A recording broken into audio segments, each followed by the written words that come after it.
ഇക്ക, നിങ്ങൾക്ക് എന്നെ ഇഷ്ടമല്ലേ? ഇഷ്ടമാണെന്ന് പറഞ്ഞൂടെ വെറുതെയെങ്കിലും? അതിന് നീ എൻ്റെ ആരാ?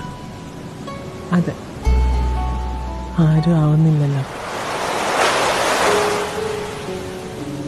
എന്നെ നീ ആദ്യമായിട്ട് കണ്ടത് എവിടെ വെച്ചാണെന്ന് ഓർമ്മയുണ്ടോ?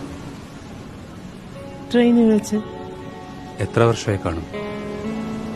10-14 വർഷമായി കാണും. അന്ന് മുതൽ ഞാൻ കൂടെ ഉണ്ടായിരുന്നില്ല. പിന്നെ എന്തിനാ ഈ ചോദ്യം?